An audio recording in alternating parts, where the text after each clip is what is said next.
Здравейте, мили хора! Добре дошли в Vital Mind, вашият канал за по-спокойна и свързана версия на вас самите. В това видео се потапяме в света на йога с 10 фантастични пози, идеални за начинаещи.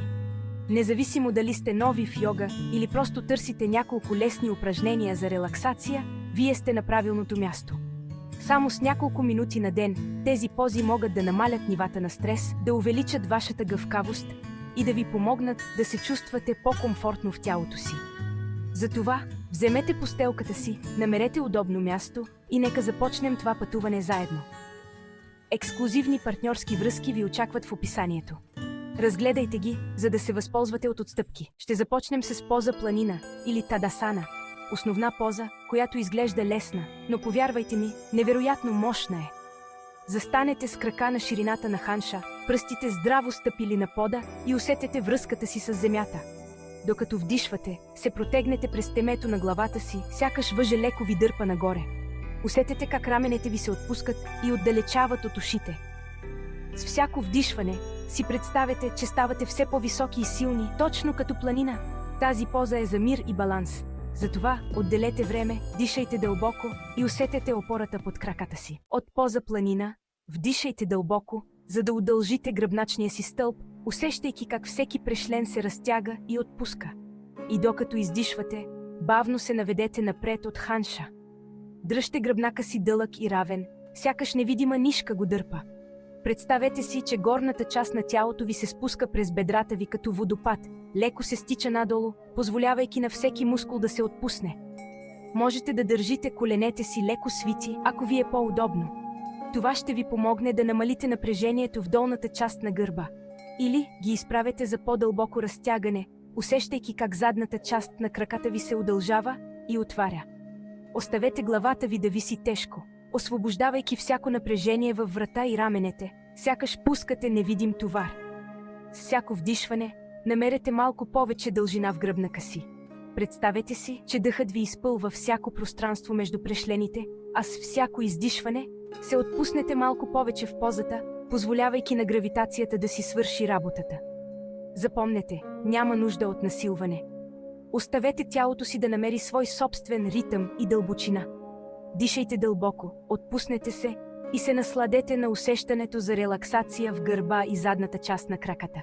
Усетете как всеки мускул се отпуска и почива. Усетете как мир и тишина навлизат в ума ви, свързвайки се с всеки дъх и движение.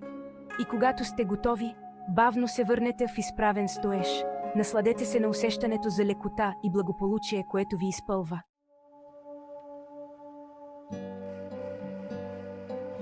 Добре, скъпи йоги, нека преминем към следващата ни поза – куче с муцуна надолу или Адхо Мукха Шванасана. Започвайки на ръце и колене, приберете пръстите на краката си и повдигнете ханша си нагоре и назад, оформяйки тялото си във формата на обърната буква В. Намерете приятно разтягане в ръцете, краката и гръбначния стълб.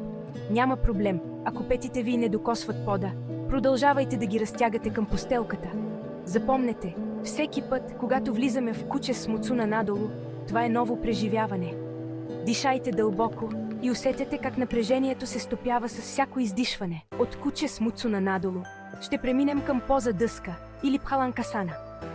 Преместете тежестта си напред, като доведете раменете си директно над китките, сякаш ще правите лицева опора. Активирайте коремните си мускули, представете си, че пъпът ви се прибира към гръбначния стълб и дръжте тялото си в права линия от главата до петите. Тази поза е за намиране на вътрешна сила. Задръжте позата, дишайки дълбоко, усещайки силата в основата си. Изграждаме сила и стабилност отвътре навън. От поза дъска бавно ще се спуснем, подготвяйки се за поза кобра или бхуджангасана. Легнете по корем, ръцете са плоски на постелката под раменете, лактите сочат право назад. Натиснете с ръце, за да повдигнете гърдите си от постелката, като държите раменете си отпуснати и далеч от ушите. Усетете това прекрасно разтягане в гърдите и предната част на тялото. Дишайте дълбоко и с всяко вдишване си представете, че сърцето ви се отваря като цвете, разцъфтява. Чудесно, мили мои! Нека преминем към поза дете или баласана. Тази поза е покана за релаксация и намиране на вътрешен мир. Често се използва като поза за почивка в йога последователности, но може да се практикува и сама по себе си заради успокояващите си ефекти. Коленичете на постелката с колене, леко по-широки от ширината на ханша, палците се докосват. Този начален позициониране помага за създаването на стабилна и удобна основа за позата.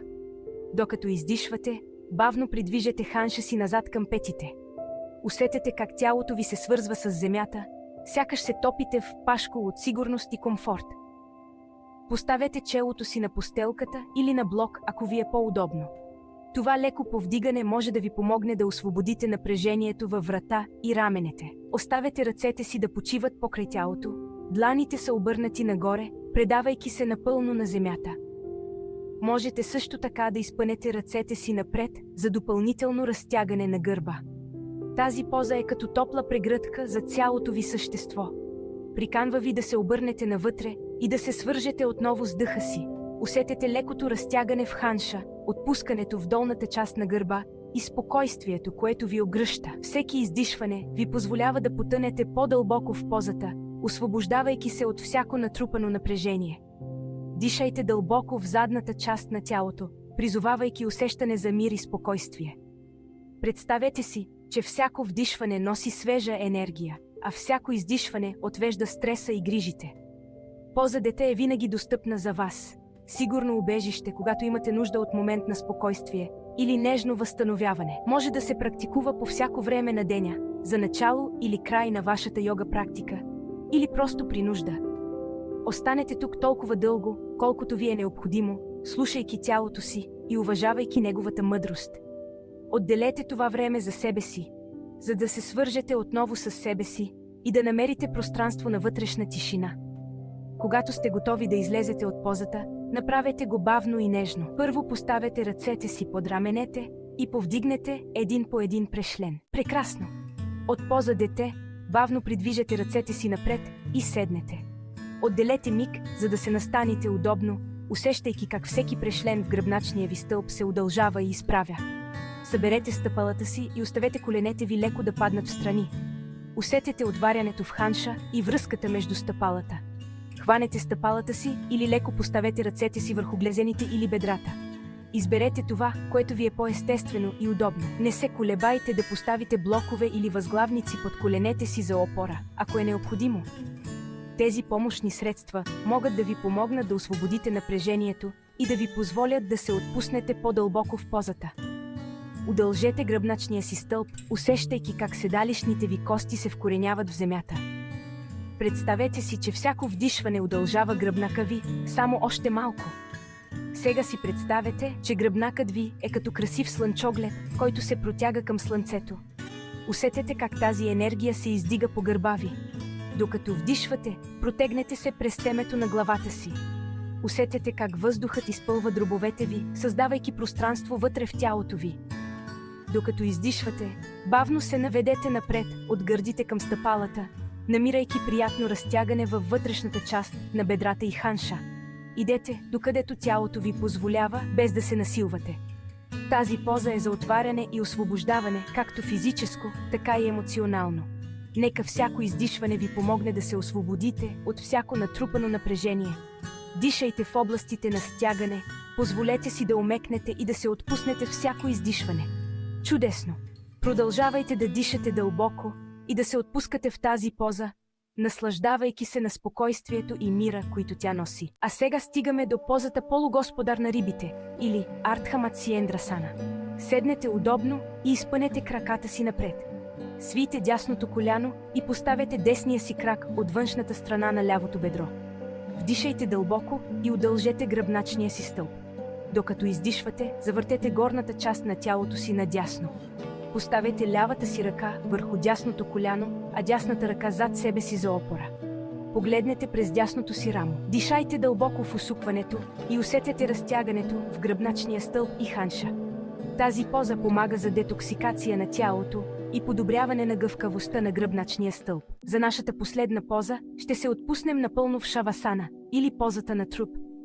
Легнете по гръб с ръце до тялото, дланите са обърнати нагоре. Затворете леко очи и оставете тялото си да стане тежко, потъвайки в пода. Освободете всяко напрежение в стъпалата, краката, ханша, корема, гърдите, раменете, ръцете и лицето.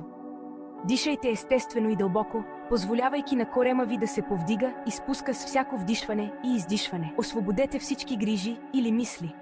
Шавасана е време за дълбока релаксация и възстановяване на връзката с себе си. Насладете се на този момент на тишина и мир. Това ни отвежда до края на нашата релаксираща йога сесия за начинаещи. Надявам се, че сте се насладили на тези 10 пози и се чувствате по-спокойни и отпуснати.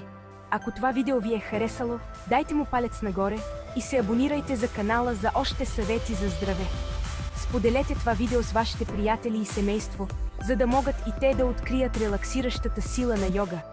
Не забравяйте, че редовната практика е от ключово значение за усещане на трайните ползи от йога. Така че, пазете се, слушайте тялото си и до скоро на постелката. Ако това видео ви е харесало, отидете в описанието, за да откриете ресурси и специални предложения само за вас.